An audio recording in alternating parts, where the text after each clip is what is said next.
je me demande si l'on ne commet pas une erreur de perspective en considérant comme une longue progression ascendante la marche des femmes vers l'égalité, notamment civique.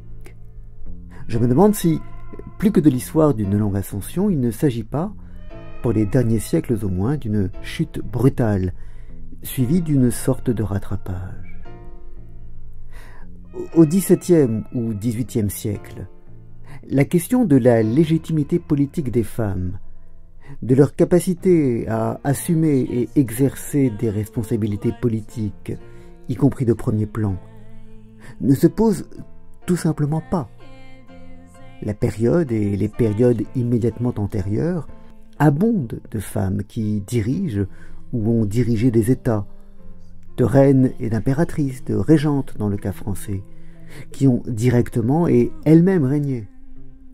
En Espagne, en Autriche, en Russie, en Angleterre, au Portugal, en Écosse, jamais personne n'a mis en doute la capacité des femmes à exercer ce pouvoir suprême. Et jamais personne n'a considéré que les règnes d'Élisabeth, de Marie-Thérèse ou de Catherine de Médicis avaient en quoi que ce soit souffert de la féminité de la souveraine.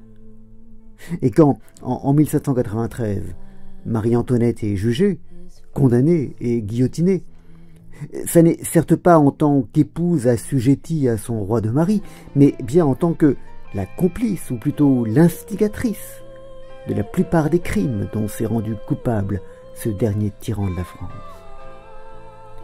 Dans la littérature et l'imagerie de l'époque, dans les contes de Perrault, de Jeanne-Marie le Prince de Beaumont ou de ceux recueillis un peu plus tard par les frères Grimm, les femmes peuvent être bonnes ou mauvaises, incarner le mal ou le bien, mais elles ne sont nullement des personnages de second plan, mièvres, falots ou inconsistants.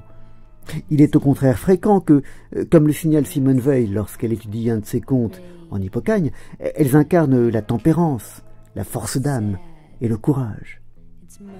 Bref, un hiatus assez incompréhensible existe entre le statut civil des femmes, considérées comme des mineurs, des créatures assujetties aux hommes, et leur rôle politique, qui, dans les ordres et classes dominantes au moins, est loin d'être nul. Et puis voilà qu'au tournant du siècle, ce hiatus se résout avec l'immense progrès qu'est l'attribution du droit de vote aux hommes et l'immense héritage réactionnaire de la loi salique qu'est le refus de ce même droit aux femmes.